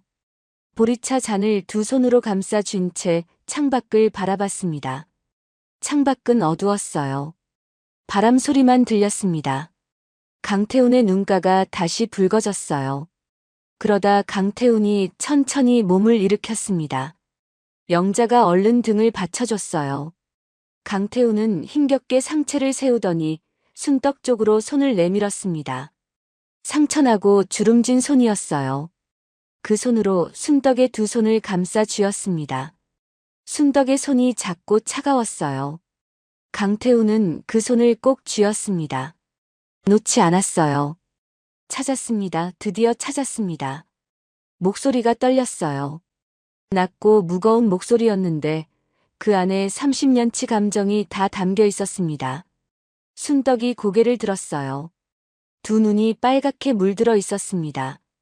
입술이 파르르 떨렸어요. 말이 나오지 않았습니다. 그냥 강태훈의 손을 마주 잡았어요. 두 사람의 주름진 손이 조용히 포개졌습니다. 부엌 입구에 서 있던 영자는 그 모습을 바라봤어요. 가슴이 먹먹해졌습니다. 눈시울이 뜨거워지더니 눈물이 한 줄 흘렀어요. 영자는 소매 끝으로 슬쩍 닦았습니다. 소리 없이 닦았어요. 두 노인의 모습에서 눈을 떼지 못했습니다. 이 낡고 작은 방 안에서 30년이라는 세월이 조용히 완성되고 있었어요. 한참 동안 아무 말도 없었습니다. 그러다 영자가 눈물을 훔치고 조용히 입을 열었어요. 목소리를 가다듬으며 조심스럽게 물었습니다. 그런데 어르신 왜 절벽에 계셨던 거예요?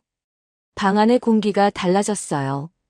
아까까지 따뜻하게 감돌던 기운이 순식간에 거쳤습니다. 강태훈의 얼굴에서 온기가 사라졌어요. 눈빛이 깊고 어둡게 가라앉았습니다. 순덕의 손을 잡고 있던 강태훈의 손에 힘이 들어갔어요. 긴 침묵이 흘렀습니다. 강태훈은 천천히 순덕의 손을 내려놓았어요. 이불 위에 두 손을 가지런히 얹은 채 천장을 바라봤습니다. 숨을 한 번 깊이 들이쉬었어요. 내쉬는 숨이 길고 무거웠습니다. 그리고 천천히 입을 열었어요. 목소리가 낮고 무거웠습니다. 제 아들이 저를 그 절벽으로 데려갔습니다. 그 말이 방 안에 떨어지는 순간 영자와 순덕은 그 자리에서 굳어버렸어요.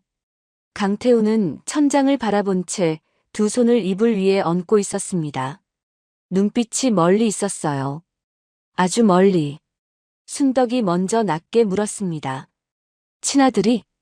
강태훈은 천천히 고개를 끄덕였어요. 그것뿐이었습니다. 더 이상 말을 잇지 못했어요. 눈을 감았습니다. 입술이 가볍게 떨렸어요.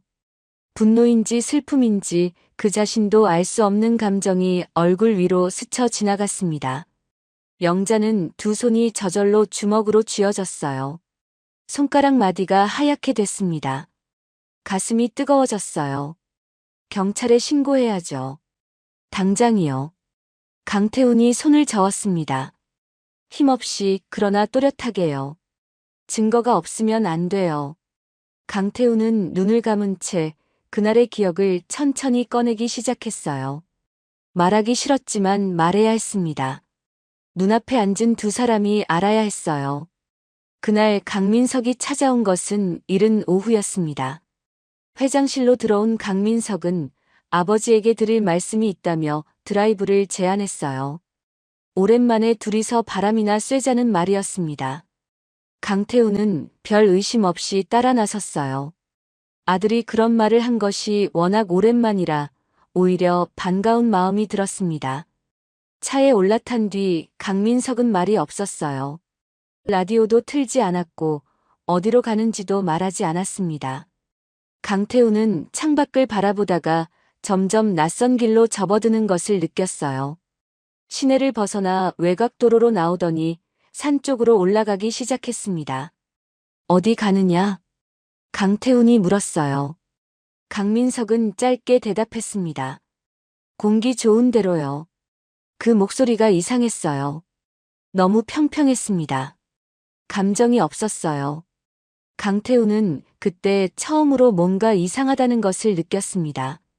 차가 산길로 깊이 들어갈수록 강태훈의 마음이 무거워졌어요. 주변에 아무것도 없었습니다. 사람도 없고 차도 없었어요. 나무만 빽빽하게 들어서 있었습니다. 강민석은 아무 말 없이 핸들을 잡고 있었어요. 차가 멈춘 것은 산 깊숙한 곳이었습니다. 길이 끊기는 자리였어요. 강민석이 시동을 껐습니다. 그리고 차에서 내렸어요. 강태훈도 영문을 모른 채 차에서 내렸습니다. 강민석이 앞장서서 걷기 시작했어요. 좁은 산길을 따라 안으로 들어갔습니다. 강태훈은 그 뒤를 따랐어요.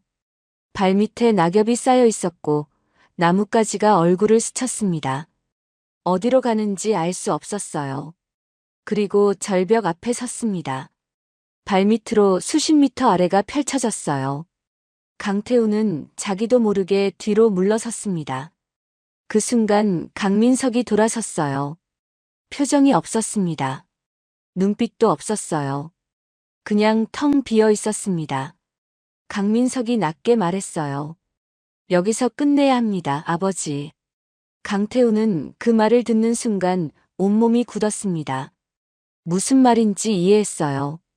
이해하고 싶지 않았지만 이해됐습니다.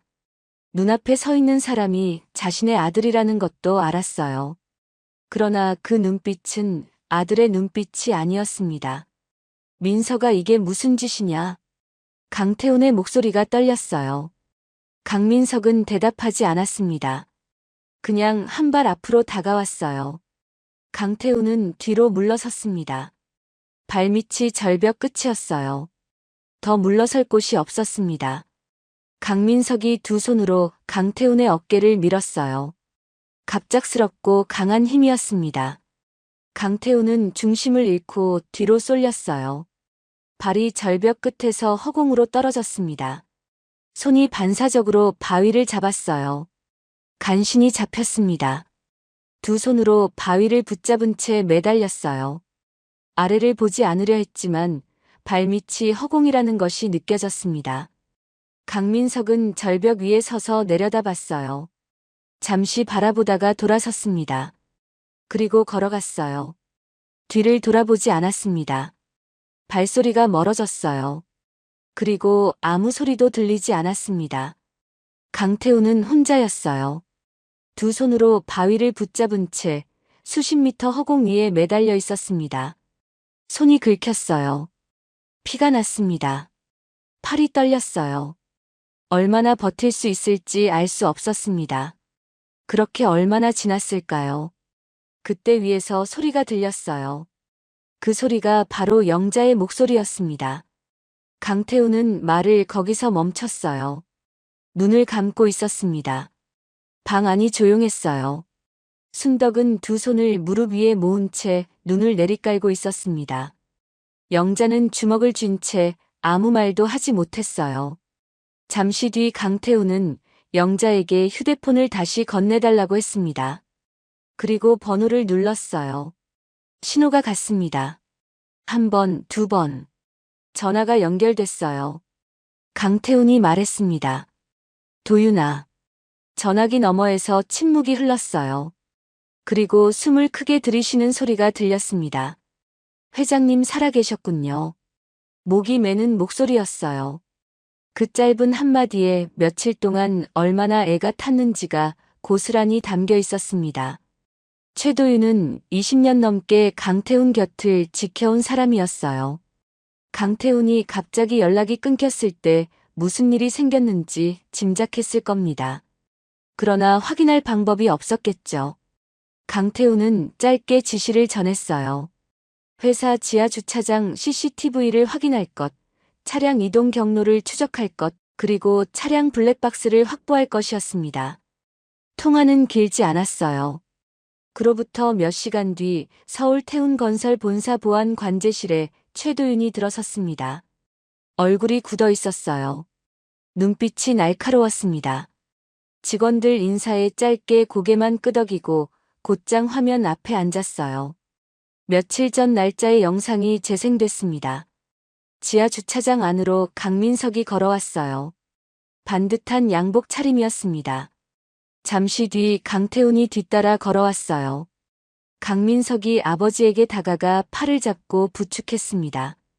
차 문을 열어 조수석에 태웠어요. 그리고 운전석에 올라탔습니다. 최도윤은 화면을 멈추고 바라봤어요. 누가 봐도 아들이 아버지를 챙기는 장면이었습니다. 걱정스럽게 부축하고 문을 열어주는 모습이었어요. 화면만 보면 아무것도 이상하지 않았습니다. 최도윤은 입술을 깨물었어요. 강민석의 얼굴을 오래 바라봤습니다. 표정이 없었어요. 지나치게 차분했습니다. 다음은 산 입구 국도 CCTV였어요.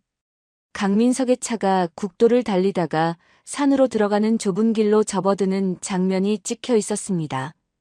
오후 3시 12분이었어요. 최도윤은 화면을 계속 넘겼습니다. 같은 차량이 산에서 내려오는 장면이 나왔어요. 오후 4시 23분이었습니다. 최도윤은 조수석을 봤어요. 비어 있었습니다. 올라갈 때 두 사람이 탔던 차가 내려올 때는 혼자였어요. 텅 빈 조수석을 한참 바라봤습니다. 눈앞이 흔들리는 것 같았어요. 마지막으로 블랙박스를 열었습니다. 노트북에 연결하고 파일을 재생했어요. 처음에는 차 안의 소음만 들렸습니다. 엔진 소리와 바람 소리였어요. 그러다 목소리가 들렸습니다. 강민석의 목소리였어요. 낮고 평평한 목소리였습니다. 감정이 없었어요. 오히려 그 감정 없음이 더 섬뜩했습니다. 여기서 끝내야 합니다, 아버지. 최도윤의 손이 키보드 위에서 멈췄어요. 잠깐의 침묵이 흘렀습니다. 그리고 소리들이 쏟아졌어요. 몸싸움 소리, 발이 땅을 밟는 소리, 거칠게 숨을 쉬는 소리가 이어졌습니다. 그리고 강태훈의 목소리가 들렸어요. 떨리고 갈라진 목소리였습니다. 녹음은 거기서 끊겼어요. 최도윤은 한동안 움직이지 않았습니다. 노트북 화면을 바라보고 있었어요. 사무실 안이 조용했습니다. 에어컨 소리만 낮게 울리고 있었어요. 천천히 손을 들어 파일을 저장했습니다. 손이 떨렸어요. 저장 버튼을 누르는 손가락이 가볍게 흔들렸습니다. 파일이 저장되는 것을 확인하고 나서 최도윤은 노트북을 닫았어요. 이것으로 충분했습니다. 며칠이 지났습니다. 산골 흙집에서 보낸 며칠이었어요.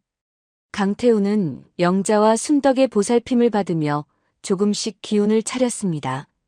손등의 상처가 아물기 시작했고 얼굴빛도 조금씩 돌아왔어요. 하지만 눈빛은 여전히 무거웠습니다.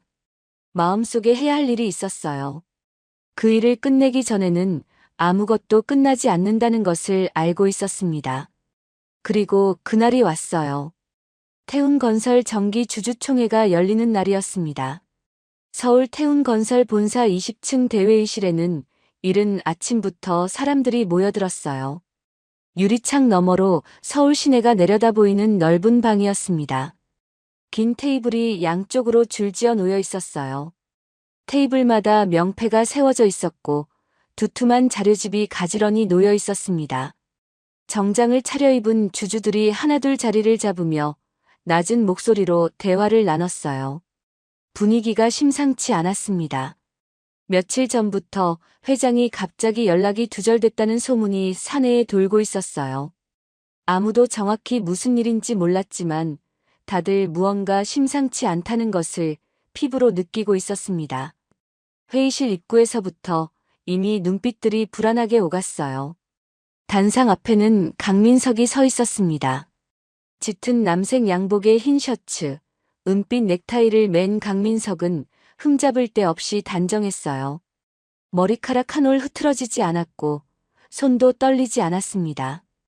겉으로 보기에는 완벽하게 차분했어요. 며칠 동안 이 순간만을 위해 준비해온 사람이었습니다. 밤마다 혼자 앉아 할 말을 골랐고 어떤 표정을 지어야 할지 거울 앞에서 연습했어요. 이 자리에서 무슨 말을 하고 어떻게 마무리할 것인지 이미 다 정해져 있었습니다. 강민석은 천천히 입을 열었어요. 아버지인 강태훈 회장이 며칠 전부터 갑자기 연락이 닿지 않는다고 했습니다. 건강 이상으로 인한 자리 비움일 가능성이 높다고 했어요. 안타깝게도 현재 소재 파악이 되지 않는 상황이라고 말했습니다. 그러면서 회사 경영에 공백이 생겨서는 안 되기 때문에 이사회 결의에 따라 자신이 경영권을 이어받겠다고 선언하려 했어요. 목소리는 낮고 차분했습니다. 마치 슬픔을 꾹 눌러 참는 아들처럼 보이도록 계산된 말투였어요. 준비된 연기였습니다. 회의장에 앉은 주주들은 조용히 듣고 있었어요. 그러나 표정들이 한결같지 않았습니다. 몇몇은 눈살을 찌푸렸어요. 갑자기 연락이 두절됐다는 말이 선뜻 납득이 가지 않는 눈치였습니다.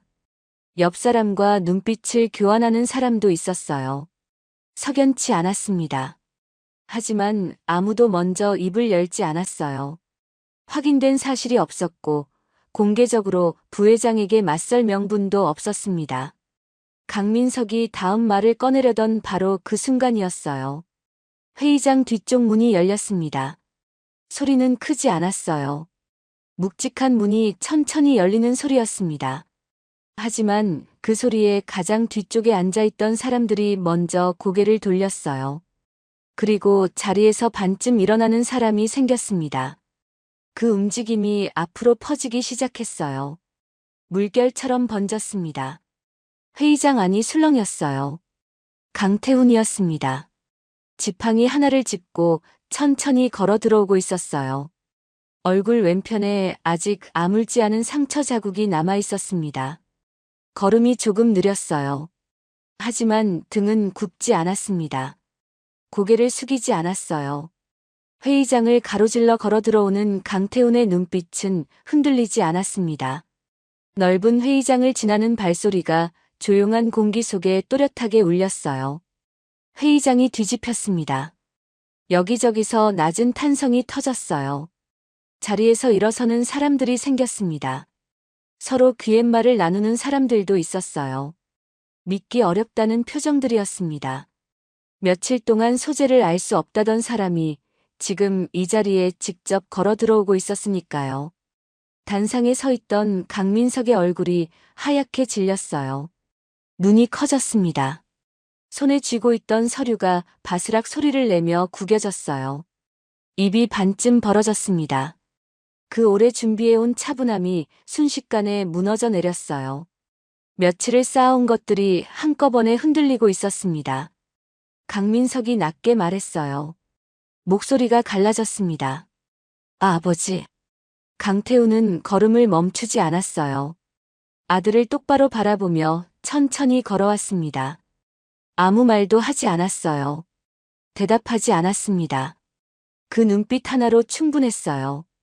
강민석은 그 눈빛을 받으면서 자신도 모르게 반걸음 뒤로 물러섰습니다. 강태훈이 단상 옆에 섰어요. 그리고 고개를 돌려 최도윤을 바라봤습니다. 최도윤은 이미 회의장 측면에 서 있었어요. 노트북을 들고 있었습니다. 두 사람의 눈빛이 짧게 마주쳤어요. 말이 없어도 됐습니다. 최도윤이 앞으로 나왔어요. 회의장 정면 대형 스크린에 연결했습니다. 주주들의 시선이 일제히 스크린으로 향했어요.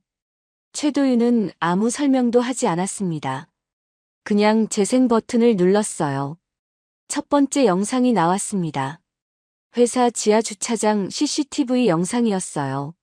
날짜와 시각이 화면 오른쪽 아래에 찍혀 있었습니다. 강민석이 걸어오고 강태훈이 뒤따라오고 강민석이 아버지를 부축해 조수석에 태우는 장면이었어요. 회의장에 앉은 사람들이 화면을 바라봤습니다. 아직까지는 조용했어요. 두 번째 영상으로 넘어갔습니다. 산 입구 국도 CCTV 영상이었어요. 화면 속 강민석의 차가 국도를 달리다가 산으로 들어가는 좁은 길로 접어드는 장면이 나왔습니다. 시각은 오후 3시 12분이었어요. 그리고 화면이 바뀌었습니다. 같은 차가 산에서 내려오는 장면이었어요. 시각은 오후 4시 23분이었습니다. 최도윤이 그 장면에서 화면을 잠깐 멈췄어요. 조수석이 비어 있었습니다. 올라갈 때 두 사람이 탔던 차가 내려올 때는 운전석에 혼자였어요. 텅 빈 조수석이 화면에 가득 찼습니다. 회의장 안에서 낮게 웅성거리는 소리가 흘렀어요. 몸을 앞으로 기울이는 사람들이 생겼습니다. 표정들이 굳기 시작했어요. 그리고 마지막이었습니다.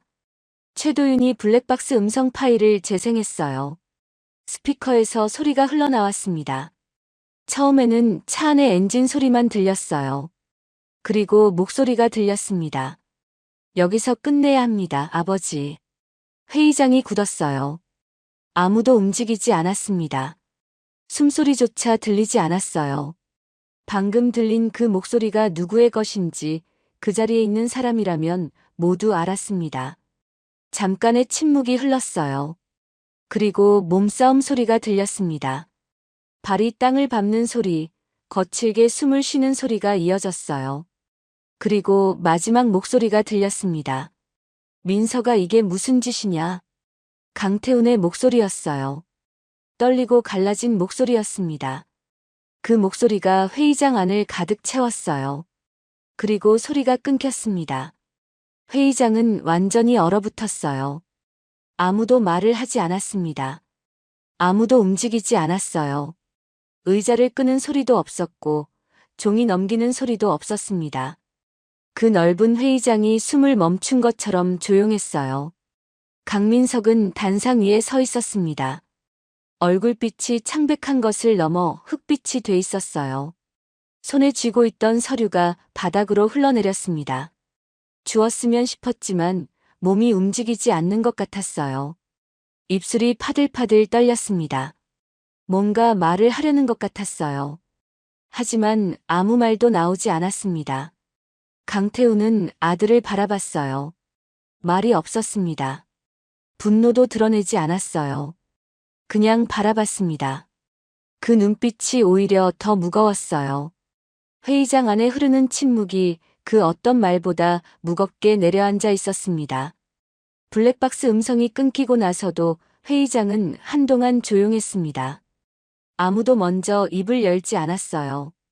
그 침묵이 얼마나 이어졌는지 알 수 없었습니다. 그러다 여기저기서 낮은 웅성거림이 시작됐어요. 처음에는 귓속말처럼 작았습니다. 그러다 점점 커졌어요. 옆 사람과 눈빛을 교환하는 사람, 자료집을 내려놓고 스크린을 다시 바라보는 사람, 자리에서 반쯤 일어선 사람들이 생겨났습니다. 단상 위에 서 있던 강민석이 먼저 입을 열었어요. 이 영상은 조작된 겁니다. 목소리가 떨렸습니다. 처음에는 낮게 시작했어요. 하지만 말을 이어갈수록 점점 높아졌습니다. 영상이 편집된 것이라고 했어요. 블랙박스 음성도 맥락이 잘려나간 것이라고 했습니다. 자신이 아버지를 해치려 했다는 것은 말도 안 되는 일이라고 목소리를 높였어요. 하지만 아무도 듣지 않았습니다. 주주들은 강민석 쪽을 바라보지 않았어요. 시선들이 스크린과 강태훈 사이를 오갔습니다. 강민석의 목소리가 점점 커질수록 회의장의 공기는 오히려 더 싸늘해졌어요. 누군가 반박하거나 맞서는 사람도 없었습니다. 그냥 듣지 않았어요. 그것이 더 무서운 침묵이었습니다. 그때 회의장 뒤쪽 문이 다시 열렸어요. 제복을 입은 경찰관 2명이 들어왔습니다. 그 뒤로 사복 형사로 보이는 사람 1명이 더 따라 들어왔어요. 3사람은 천천히 단상 쪽으로 걸어왔습니다. 회의장 안의 시선이 일제히 그쪽으로 쏠렸어요. 강민석은 그 순간 뒤를 돌아봤습니다. 출구 쪽으로 발을 옮기려 했어요. 하지만 회의장 양옆에 서 있던 경호원들이 이미 통로를 막고 있었습니다. 강민석은 왼쪽으로 갔다가 오른쪽으로 갔다가 했어요. 어디로도 갈 수 없었습니다. 경찰관이 강민석 앞에 섰어요. 그 순간 강민석의 다리에서 힘이 빠졌습니다. 무릎이 접혔어요. 그 자리에 그대로 주저앉았습니다. 갑자기 키가 절반으로 줄어든 것 같았어요. 아까까지 단상 위에서 목소리를 높이던 사람이 지금은 바닥에 주저앉아 있었습니다. 회의장이 다시 조용해졌어요. 강민석은 바닥을 보고 있었습니다. 숨이 거칠게 오르내렸어요. 어깨가 들썩였습니다. 그러다 천천히 고개를 들었어요.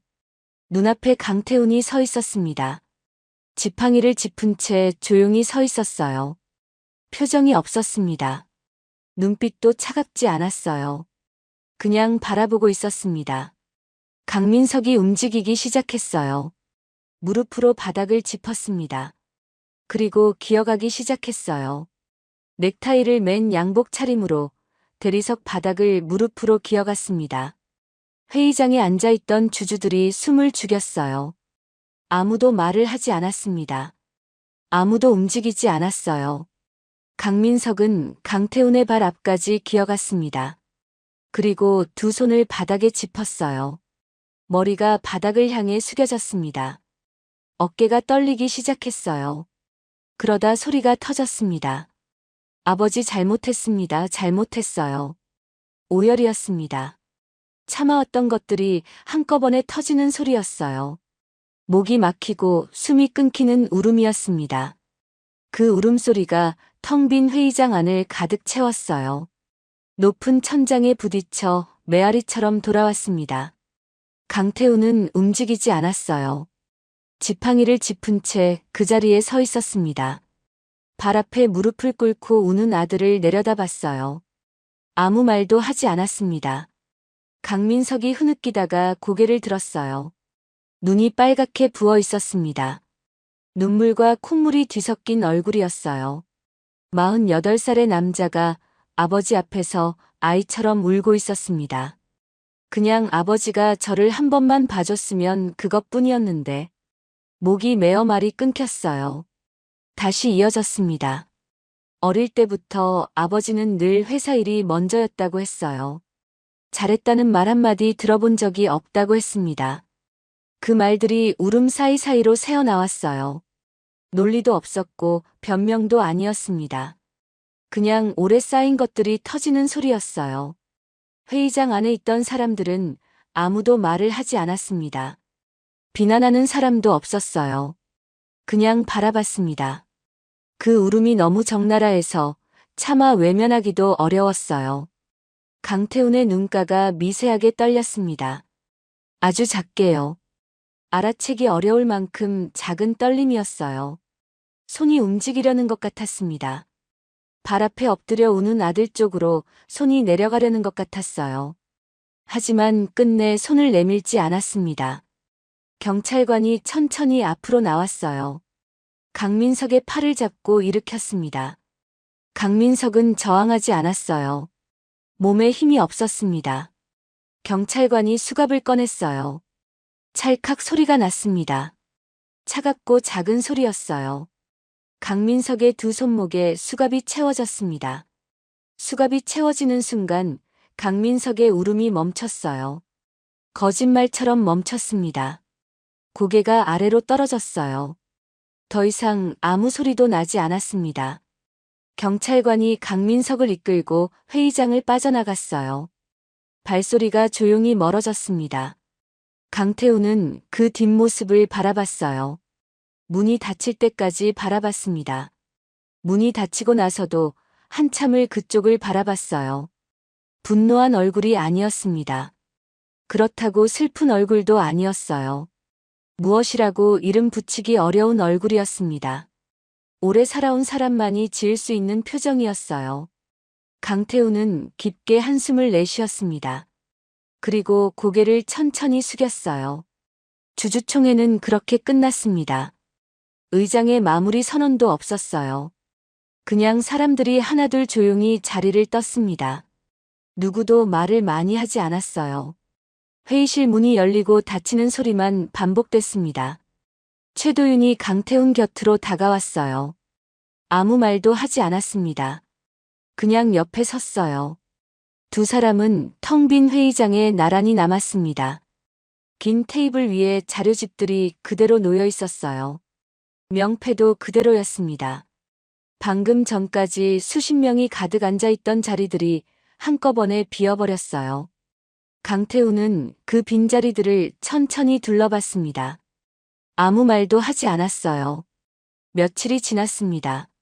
서울에서 모든 일을 마무리한 강태우는 다시 차에 올랐어요.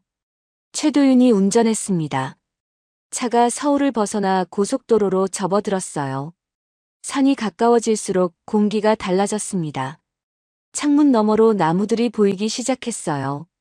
흙집 마당에 차가 멈췄습니다. 강태훈이 차에서 내렸어요. 마당 안으로 들어서는 순간 마루 끝에 순덕이 앉아있는 것이 보였습니다. 햇볕을 쬐고 있었어요. 눈을 살짝 감은 채 볕을 받고 있었습니다. 주름진 얼굴 위로 따뜻한 햇살이 내려앉아 있었어요. 영자는 마당에서 빗자루를 들고 있었습니다. 강태훈이 들어서는 것을 보고 손을 멈췄어요. 빗자루를 든 채 그냥 서 있었습니다. 말이 없었어요. 강태훈은 마당 한가운데 서서 두 사람을 바라봤습니다. 햇볕을 쬐는 순떡과 빗자루를 든 영자를요. 이 낡고 작은 마당이 며칠 전 그 차갑고 넓은 회의장보다 훨씬 크게 느껴졌어요. 강태훈이 조용히 입을 열었습니다. 서울 가시죠. 두 분 다요. 영자와 순덕이 서울병원으로 가는 날이었어요. 순덕의 눈을 고쳐야 했습니다. 더 이상 미룰 수 없었어요. 서울병원은 순덕에게 낯선 곳이었습니다. 산골에서 평생을 살아온 순덕에게 서울의 큰 병원은 모든 것이 낯설고 어색했어요. 복도가 넓었고 사람들이 많았습니다. 기계 소리가 여기저기서 들렸고 하얀 가운을 입은 사람들이 바쁘게 오갔어요. 순덕은 영자의 팔을 꼭 잡은 채 걸었습니다. 진료실에서 의사가 수술을 권했어요. 백내장이 많이 진행됐다고 했습니다. 지금 수술하면 시력을 꽤 되찾을 수 있다고 했어요. 간단한 수술이라고도 했습니다. 순덕은 고개를 저었어요. 나 같은 늙은이한테 이런 걸 그냥 이대로 살면 되지. 목소리가 작았습니다. 부담스러운 것이었어요. 돈도 돈이었지만 그보다는 자신 같은 늙은이한테 이렇게 큰 것을 받아도 되나 싶은 마음이었습니다. 평생 받는 것보다 주는 것에 익숙하게 살아온 사람이었어요. 영자는 순덕 앞에 무릎을 꿇었습니다. 병원 복도 한켠에 서였어요. 지나가는 사람들이 힐끔 바라봤지만 영자는 신경 쓰지 않았습니다. 어머니, 저 얼굴 좀 제대로 봐줘요. 부탁이에요. 목소리가 떨렸어요. 웃으려 했지만 웃음이 되지 않았습니다. 영자는 평생 어머니가 흐릿한 눈으로 세상을 살아온 것을 알고 있었어요. 딸 얼굴도 제대로 보지 못한 채 살아왔다는 것도 알고 있었습니다. 순덕은 영자의 얼굴을 내려다봤어요. 흐릿하게 보이는 딸의 얼굴이었습니다. 그 얼굴이 지금 울고 있는 것이 느껴졌어요. 순덕은 한참 동안 말이 없었습니다. 그러다 천천히 고개를 끄덕였어요. 수술 날짜가 잡혔습니다. 수술 당일 아침 순덕은 일찍 잠에서 깼어요. 수술이 무섭다기보다 이상하게 마음이 설렜습니다. 오랫동안 뿌옇게만 보이던 세상이 달라진다는 것이 실감이 나지 않았어요. 수술은 오래 걸리지 않았습니다. 의사는 능숙하게 수술을 마쳤어요. 순덕은 회복실 침대에 누워 천장을 바라봤습니다. 눈에 붕대가 감겨 있었어요. 다음 날 아침 의사가 붕대를 풀었습니다. 순덕은 눈을 천천히 떴어요. 처음에는 눈이 부셨습니다. 강한 빛이 한꺼번에 들어오는 것 같았어요. 눈을 깜빡이고 또 깜빡였습니다. 그러다 서서히 초점이 맞아갔어요. 창문이 보였습니다. 창문 밖으로 하늘이 보였어요. 파란 하늘이었습니다. 구름이 보였어요. 나뭇가지가 흔들리는 것도 보였습니다. 지나가는 사람들의 얼굴도 보였어요. 하나하나 또렷하게 보였습니다. 순덕의 입에서 낮은 소리가 새어나왔어요. 세상이 이렇게 밝았나. 혼잣말이었습니다. 누구에게 하는 말이 아니었어요. 그냥 터져나온 말이었습니다. 70년 넘게 살아오면서 세상이 이렇게 선명한 곳인 줄 몰랐어요. 나무도 하늘도 사람도 이렇게 뚜렷하게 보이는 것인 줄 몰랐습니다. 순덕은 천천히 고개를 돌렸어요. 침대 옆에 영자가 앉아 있었습니다. 영자의 얼굴이 보였어요. 또렷하게 보였습니다. 주름이 보였고, 눈이 보였고, 입술이 보였어요. 오래 봐왔지만 이렇게 선명하게 본 것은 처음인 것 같았습니다. 순덕이 천천히 웃었어요. 영자는 웃으려 했습니다. 웃어야 한다고 생각했어요. 그런데 웃음이 나오지 않았습니다. 눈물이 먼저 나왔어요. 소리 없이 흘렀습니다. 한 줄, 두 줄, 그냥 흘렀어요. 순덕이 손을 뻗었습니다. 영자의 손을 잡았어요. 주름진 손으로 꼭 잡았습니다. 두 사람은 말이 없었어요. 그냥 손을 잡고 있었습니다. 병실 창문으로 햇볕이 들어오고 있었어요. 얼마가 지났습니다. 어느 날 강태훈이 차를 보냈어요. 순덕과 영자를 태우고 서울 마포 쪽으로 향했습니다. 강태훈이 직접 앞자리에 앉아 있었어요. 차가 오래된 골목 안으로 들어갔습니다. 좁은 길이었어요. 양옆으로 낡은 건물들이 늘어서 있었습니다. 차가 멈췄어요. 골목 안 작은 가게 앞이었습니다. 새로 단장한 가게였어요. 유리문이 반짝였고 안에서 불빛이 새어나왔습니다. 그런데 그 가게 입구 위에 달린 간판을 보는 순간 순덕의 발이 멈췄어요. 나무로 만든 간판이었습니다. 옛날 방식으로 만든 간판이었어요. 거기에 굵은 글씨로 이렇게 적혀 있었습니다. 순덕 해장국. 순덕은 그 자리에 서서 간판을 바라봤어요. 말이 나오지 않았습니다. 자신의 이름이 저렇게 큰 글씨로 간판에 걸려 있는 것을 본 것이 난생 처음이었어요. 눈이 다시 뜨거워졌습니다. 이번에는 참으려 해도 참아지지 않았어요. 눈시울이 붉어졌습니다. 강태훈이 순덕 곁에 섰어요. 함께 간판을 바라봤습니다. 그리고 조용히 말했어요. 30년 전 그 한 그릇을 평생 잊지 못했습니다. 순덕은 간판에서 눈을 떼지 못한 채 말했어요. 나는 그냥 배고픈 사람한테 밥 한 그릇 드린 것뿐인데. 목소리가 작았습니다. 정말로 그것뿐이었어요. 그날 밤 비를 맞고 쓰러진 청년이 불쌍해서 국물을 떠준 것뿐이었습니다. 대단한 일을 한 게 아니었어요. 그냥 그랬을 뿐이었습니다. 강태훈이 웃었어요. 주름진 얼굴에 따뜻한 웃음이 번졌습니다. 그게 저를 살렸습니다. 짧은 말이었어요. 하지만 그 안에 30년이 담겨 있었습니다. 공사판 새벽, 낡은 트럭, 반 지하 사무실, 태운건설 간판. 그 모든 것이 그 한 그릇에서 시작됐어요. 강태훈은 그것을 알고 있었습니다. 그리고 순덕도 이제 알게 됐어요. 가게 문이 열렸습니다. 첫 손님이었어요. 중년의 남자였습니다. 출근길인 듯 가방을 메고 있었어요. 뜨끈한 것 한 그릇 하고 싶다는 표정이었습니다. 순덕이 앞치마를 두르고 안으로 들어갔어요. 오래 걷지 않았는데도 발걸음이 가벼웠습니다. 가스불을 켜고 국솥 뚜껑을 열었어요. 뜨거운 김이 올라왔습니다. 구수한 냄새가 가게 안을 가득 채웠어요. 순덕은 국자를 들었습니다. 천천히 국물을 떠서 뚝배기에 담았어요. 손이 조금 떨렸습니다. 나이 든 손이었어요. 하지만 국자를 드는 손은 흔들리지 않았습니다. 오래된 손이 오래된 일을 기억하고 있었어요. 뚝배기가 손님 앞에 놓였습니다. 영자는 카운터 옆에 서서 그 모습을 바라봤어요. 어머니의 뒷모습이었습니다. 앞치마를 두르고 국자를 들고 서 있는 뒷모습이었어요. 그 뒷모습을 보는 것이 처음인 것 같았습니다. 산골 흙집에서 염소를 키우며 살아온 어머니였어요. 남은 인생도 그렇게 살 줄 알았습니다. 그런데 지금 어머니는 서울 한복판에서 간판을 달고 첫 손님에게 국물을 건네고 있었어요. 당당했습니다. 그리고 화냈어요. 영자는 그 뒷모습에서 눈을 떼지 못했습니다. 가슴이 뭉클했어요. 웃음인지 눈물인지 알 수 없는 것이 올라왔습니다.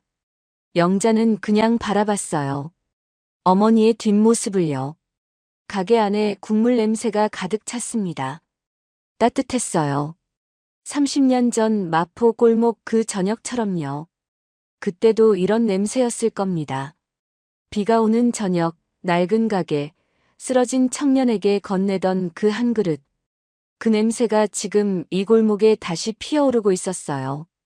따뜻한 국물이 다시 사람들에게 건네지기 시작했습니다.